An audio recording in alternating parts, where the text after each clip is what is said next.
Répandu sur toute la terre, le slam n'a pas de frontières. Basé sur le partage, avec des slamateurs de tous les âges, on slame dans toutes les langues du monde. Les slameurs rebelles dénoncent tout ce qu'ils trouvent immonde. Y a les slams intello pour les grosses têtes, et les slams émotions destinées à toucher les cœurs. Les slams partis pour faire la fête. Mon quartier il est pas gris, mon quartier il est tout petit. Dans mon quartier je croise plein de gens, dans mon quartier je crois que la vie a pleine dents quand le temps est clément. Mon quartier il ressemble aux autres quartiers, il y a les habitants cool et les habitants pressés. A comme pour s'exclamer, B comme la bouche, C comme pour désigner, D comme pour jouer, le V comme la BM, X comme l'inconnu, Y comme les Hélènes et Z comme Zorro.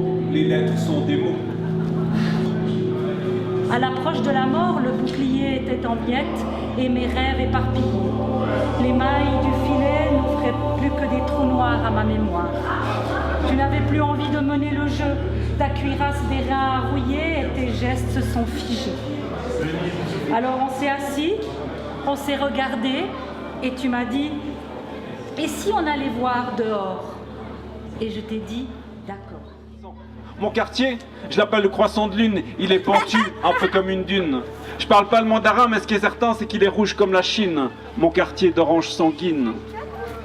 Il y a des slams de tous les styles, des textes avec tous les types de contenus. Il y a des poèmes palmiers dans les îles et des slameurs sur tous les continents. Il y a des slameurs de toutes les classes sociales, c'est un art fédérateur.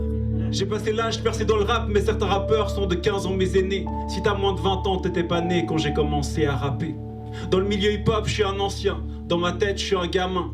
Les jours où j'écoute le plus de rap, c'est quand je fais la lessive et la vaisselle. Et j'ai remplacé mon déo et mon parfum par des huiles essentielles. Au Cameroun. Brésil, Suisse, non. Portugal, Non. France, Non. États-Unis. Aux États-Unis. Non. 84. Ça a été inventé en 1984 par un monsieur qui s'appelle Mark Smith. Ah, j'ai entendu parler.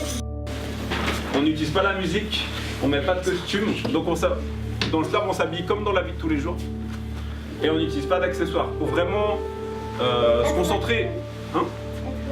Être naturel, exactement. Et vraiment se concentrer sur notre texte et la façon de le dire. Toutes ces règles, elles n'empêchent pas la liberté. Donc au niveau du style et du contenu, c'est libre. On a le droit d'aborder tous les thèmes. Et moi, ce que je vous ai fait avant, c'est plus un peu de l'humour ou un peu comme un sketch, comme ils font les humoristes. Et ça ressemblait un peu à du théâtre, mais il y a aussi des rappeurs qui viennent aux soirées, qui viennent rapper leurs textes sans musique. Il y a des conteurs qui viennent raconter des histoires, comme quelqu'un a dit avant. C'est ouvert à tous les styles.